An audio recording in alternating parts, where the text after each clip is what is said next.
Welcome back. You're watching Cheche. We're live on Citizen TV with today's guest, Court Coalition leader Raila Odinga. We were about to move into the issue of the electoral reforms that Okoa, Kenya proposes, but I'll take you back to the issue of security and ask you very quickly. You said that if you were leading the country, you'd have an exit plan for the withdrawal of Kenyan troops from Somalia. What else would you do? Well, we would devolve security. Which is what Okoa Kenya talks about. Is talking about. You see, in the past, during the unitary system of government that we had, the security was completely centralized at the national level. But then you had also these administrators down the line who are sharing the security committees in the provinces and the districts and even divisions. Now, with the provincial administration more or less scrapped, there is a vacuum which has been created down there, because now you have a governor elected by the people. You still have a so-called county commissioner. The county commissioner is actually remote, is idle, actually, is not even in touch with the people, because the people know where the resources are, where the employment is available, and it's with the governor. So there is that disconnect. So you need to revolve the security system to engage the governors who have been elected and the members of the county assembly who are also in touch with the people on the ground. So we are proposing a county security advisory committee, which should be chaired by the governor. And we'll have the security agencies like the police, the intelligence, the CID, all represented. Okay. Our viewers are taking you back to Somalia. What was your exit strategy when you got into Somalia? I firmly understand that for you to have approved Somalia, there was a logic, but was there an exit strategy? That came from Njeru in Tharaka, and there's another one. Security issues are key to this nation, and if court happens to have solutions to the current state of insecurity, let them mend it. I have a problem with the approach of blaming the government. If they really mean to Okoa Kenya, they should not use security as a carrot to gain popularity. It is wrong as innocent Kenyans continue to lose their lives. And that came from Wende in Embu. Yes, I mentioned that initially the Operation Linda Inchi was just a quick stopgap measure to drive away the Al-Shabaab and secure our borders so that there will be no infiltration of the Al-Shabaab from Somalia. But then it became necessary on advice of our intelligence that we needed to pursue and capture the port of Kismayu. And I've explained how the whole thing has evolved to where we are. Yes. Yeah. So now we are deeply in there. Now the question is, for how long are we going to be there? Okay. Because so we said we need to have a timetable which is dictated by our own strategic national self-interest. Okay. Yeah. You've made that point. A question for Maurice and Kajiado. This goes to the two-thirds gender principle. Another strategy for achieving one side is for dominant coalition parties such as CORD and Jubilee to nominate women in their strongholds. CORD can successfully do so in Luo Nyanza, and JAP can do so in Central Province. And we had this brought up last week when we were talking about this. Is that something that CORD would do? No, I just mentioned that we will have no problem, but the risk is that you leave a popular man and bring in a woman. That man will go to another party, and there's likelihood that you would then be elected, or you can even stand as an independent and still be elected. Okay, but let me just follow up on this same issue. I've seen the speaker's argument talking about women should also stand and be elected. That misses one very fundamental point in elective politics, that women get relocated from their areas of origin. When she was born here, where she grew up, she has her relatives in this area. She's married into another constituency, where she's going to face a man who was born there. The people he played with there, the others they circumcised together, and so on and so forth. So it is actually very difficult for women to make it. That's why we must come up with a formula that will enable women to come to parliament. Okay, and so we come to the issue of electoral reforms, which Okoa Kenya is also hoping to address. The initial reaction has been fairly mixed, with some saying that some of your proposals are not workable. Take us through what it is you'd like to achieve. First, we would really like to achieve universal one man, one vote, or one person. One vote, yes. One person, one vote properly. First, you need to enfranchise everybody who has attained the voting age, meaning 18. This has not been the case in the past. First, they've been using the ID cards as the basis of discriminating against people. Some communities are classified as border communities, and therefore there are risks of foreigners infiltrating, and they don't get ID cards easily. That's why they even have centralized the issuance of ID cards only in Nairobi. In the past, when we applied, when they introduced a new generation of ID cards in 1979, they were giving people ID cards on the spot. You go there, they take your picture, then it is laminated, and they walk out with the ID card. These days, people have to go, we have to pay money, if I don't know, for a birth certificate, or the chief has to sign, I don't know what. Then you have to part with the money, they call it your kalam. And then they give you a waiting card, which can last, you can carry for 1 year before the cards have come back. You go back in the rural areas, the people crying, they have not received the ID cards. So we have said now that it is mandatory that any Kenyan who is eligible upon application must receive an ID card within 60 days, okay? Because that is a right enshrined in the Constitution. Then when they're coming to register, that's another point. They do discrimination. Last time, IEBC waited until a few days to the elections and started voter registration. They gave only 30 days. And they wanted to register 18 million people.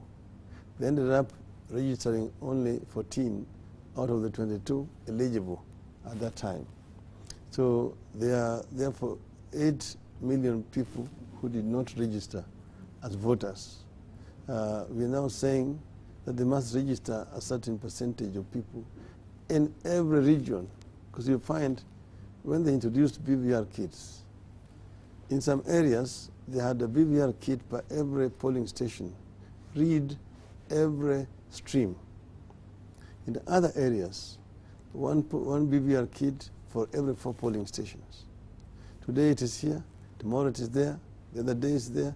By the time it comes back, a week has passed, and they had only allowed 30 days. By the time they closed that, some regions had registered 110, 120%, other regions 50%, at most 60%. That is where the tyranny of numbers comes from. So the tyranny of numbers, or is it just laziness? Because when you talk about some regions registering well and others not, the people who wanted, who quoted votes were very aggressive in making sure that their voters registered, and your side wasn't. You took your people for granted. That is not true. I've given you the example. The reason is that they did not bring sufficient PVR kits in other regions. So people were waiting, and there's only 30 days which was left. But, mark this, it is the responsibility of the Independent Electoral Commission to ensure free and fair elections. So it is them who should ensure that all the people who are eligible to... What role does your party play in getting the vote out? You cannot be blaming candidates for not wiping people out. when Gojiro Wambugu was here last week, he used to work for your party, and I think he was in a presidential campaign or wherever he was employed by you. He claimed that one of the disappointing things he noticed during your campaign and the elections is that you did not have agents in all areas, and therefore there was ineptitude in the part of your party in the elections. Gojiro Wambugu was just turned out to have been a mole in my campaign. Okay. Doesn't that, but hang on, doesn't that say something about you, that you didn't know that, if you're saying that he's a mole? Look at the way he has behaved since the elections. What has happened is this, taking the Yes. facts. We had agents in all over the country. The highest number were in central Kenya, for example. What happened to them? They were paid money, but then they were actually beaten and thrown out of polling stations. In some instances, they were not paid and were fed by your rivals. They were paid, they all paid. You paid a lot of money, they know it. Right. But when they went there, they were told either you agree to accept money and look the other side, walk out, or you're beaten. So that is how it was. See, now it is the responsibility of the Electoral Commission to ensure that there is sufficient security for the party agents. You see? So, I mean, all this blame game is all hogwash. We had agents all over the country. But it is the responsibility of the Independent Electoral Commission to ensure free and fair elections. I mean, why would they then be stealing election votes in the absence of agents? So how then... why do you have a presiding officer? Right. How then, given the proposals you're making in Okoa, Kenya, even if we make sure everybody has an ID and has the right to vote, how then will your votes be protected? And given the scenarios, you say that your people were harassed and beaten, but we have heard that there were those who were not paid and had to depend on the generosity of your rivals. How does Okoa, Kenya seek to rectify that? That does not. You see, Woodwork, elections is only one day. So if you are an agent, even if you're not paid today, you'll be paid tomorrow. See, there's no reason why you said you're an agent and you had not been paid. You came from your house, and by the evening you're now being paid by somebody else. That is not true. There are people who are committed, who are prepared to work in pro bono.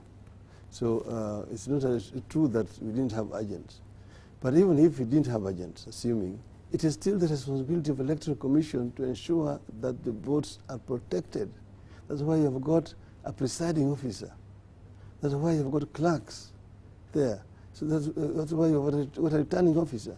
So, David, this is not sitting well with you. It is not the responsibility of the candidates. Why else are they paid money by the public?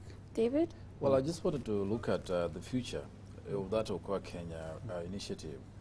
The proposed electoral reforms, this is a contest.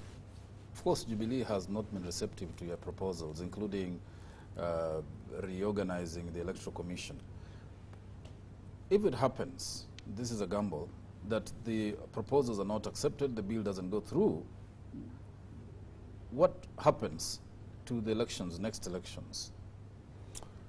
Well, you see, we, of course, do hope that we'll have an electoral commission that can actually preside over free and fair electoral contests. If we see that it is going to be another charade, then of course there will be no need for us to go into an election. We want to go into an election which will reflect the will of the people of Kenya. And that's the reason why we are taking these measures early. What do you make to the fact that we still don't have a registry of political parties? Yes, because that speaks volumes. What are you doing to make sure to ensure it's done? That again is another area which we are pushing. That is administrative. That you need to have a real registrar of political parties who will not be partisan the way this one is. You see, the way there's complete chaos in as far as the political parties organizations are concerned.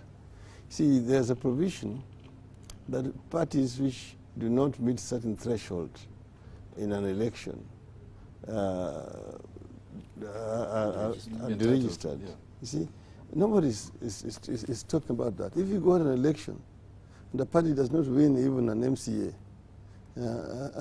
but surely it might win the next election. It might win an MCA in the next election. Should somebody be judged by one contest? You know, shouldn't there be, let's say, another period of 10 years? If you don't succeed to actively do anything politically, then you can say this party is moribund.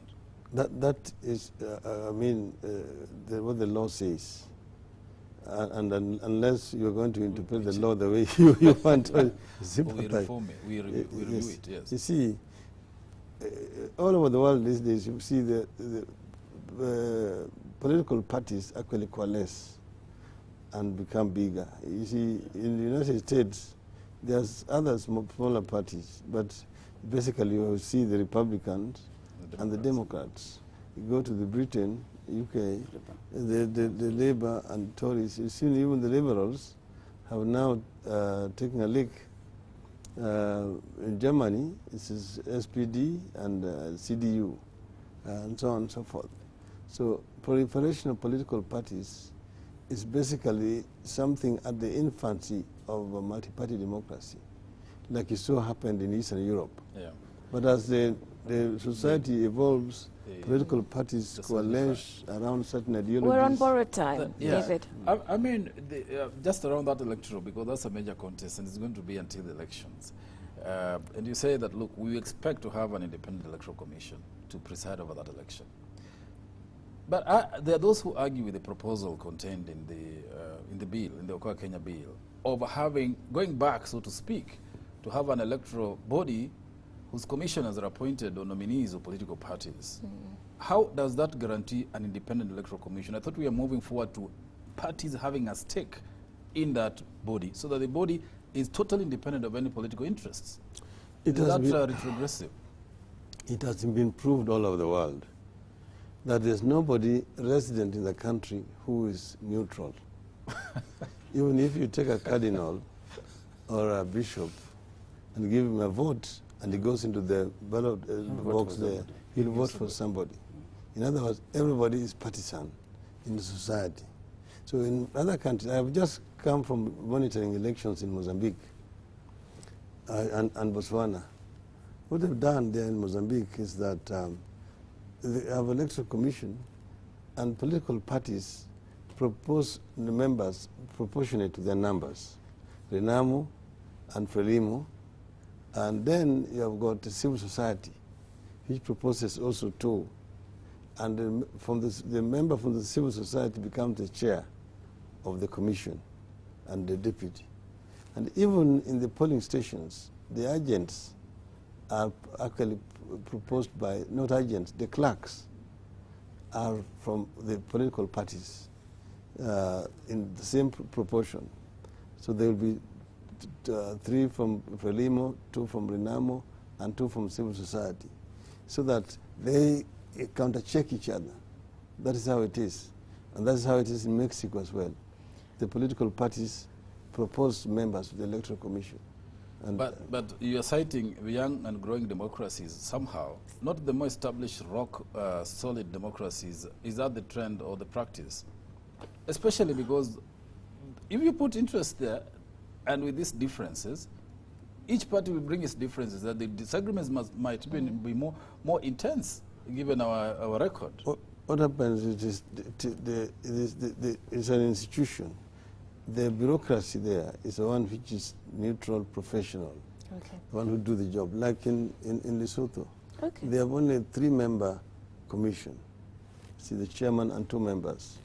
But then they have got a very strong secretariat, which then does a professional job. I'm under pressure to wind up, but we cannot let you go without asking you some questions about 2017 and how you're organizing yourself for that. Particularly as you represent a coalition, and you have 2 co-principals who are also interested in running for that race. Who will be the called presidential flag bearer? Yes, you rightly pointed out that we are a coalition, ODM, Wiper, and Ford Kenya, as it were at the moment. But we are still open. Other parties are free to join. So we don't know who else will come before that time. Right now, each of the coalition partners is busy organizing themselves. ODM is in the process of organizing its nomination rules and so on. Will you get them this time right this time, given your history of troubled nominations? It's not really the rules that are at fault. It's usually the actors on the ground. Because you know there are some areas where the nomination, the ticket, is as good as the elections. So that's why there's too much passion in the elections in those areas. But I don't know if I'm going to be proposed by the party to be the flag bearer. You don't know? Yeah, I don't know.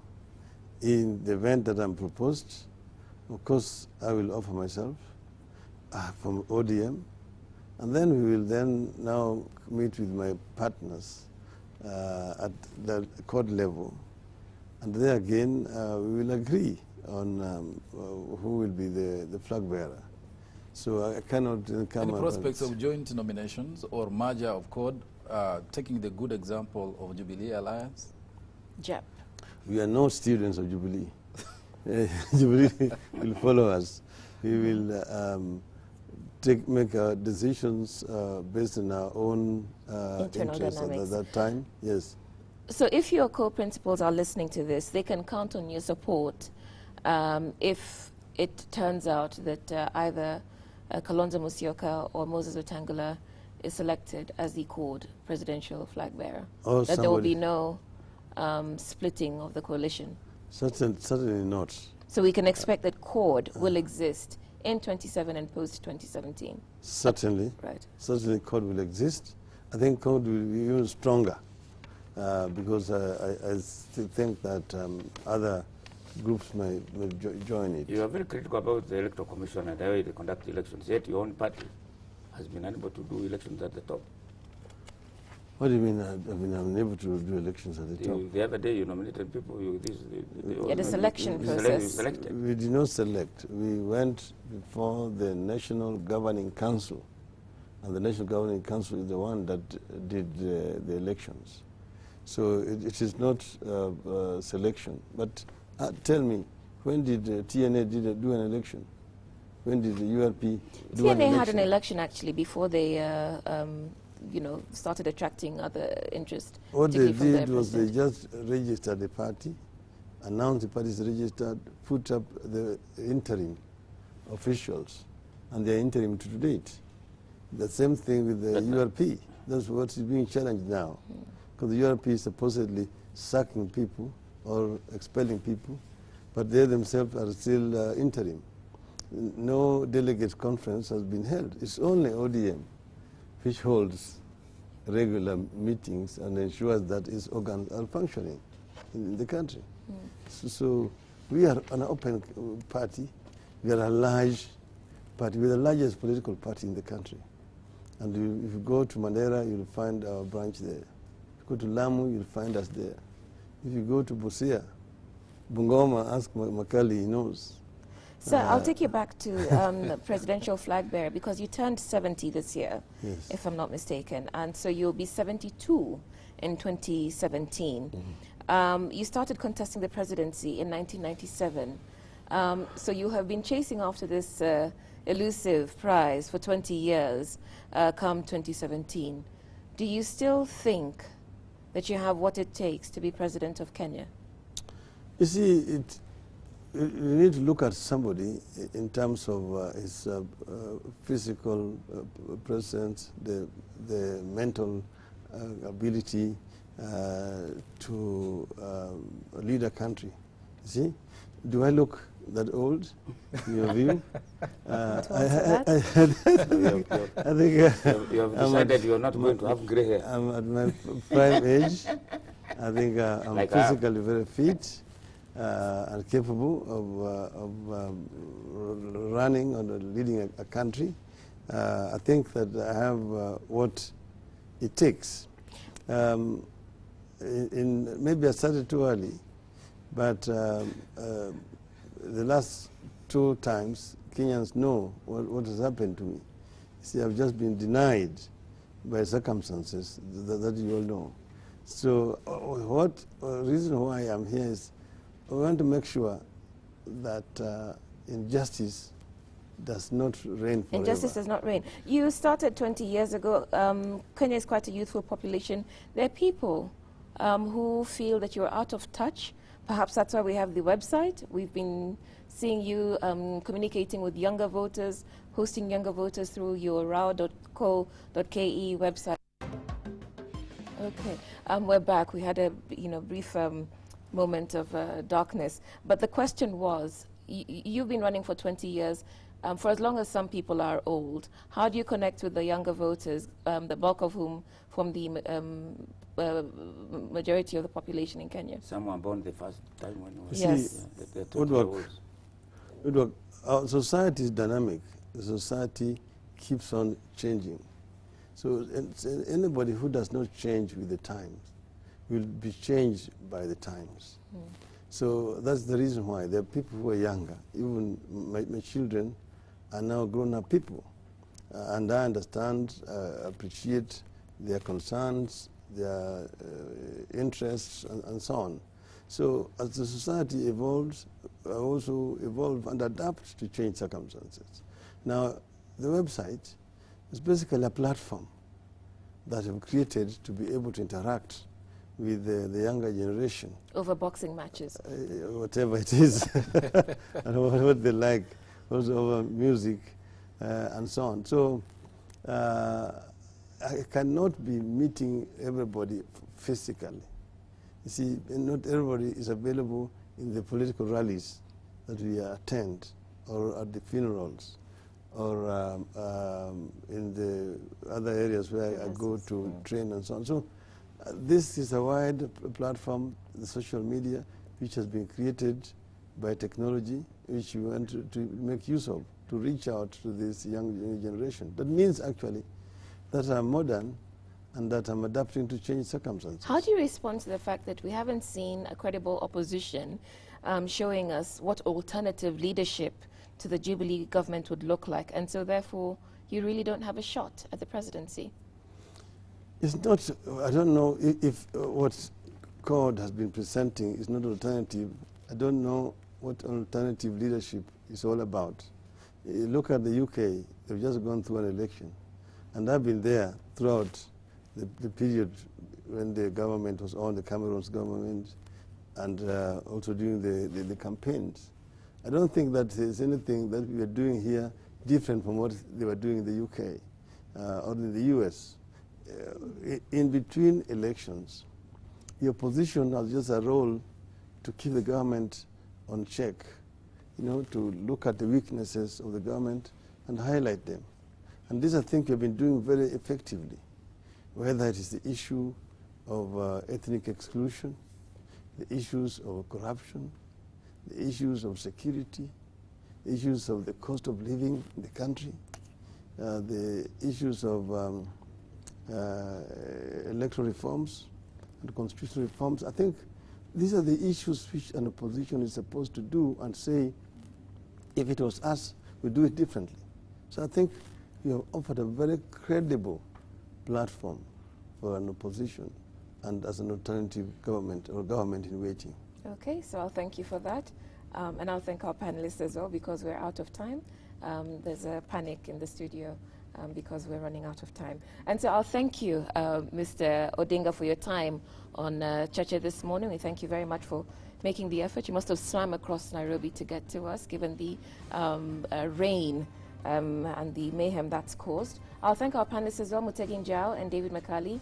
You've been watching Cheche on Citizen TV. Thank you very much for watching and engaging with us. My name is Udra Kamimo. Bye for now. We'll see you next week.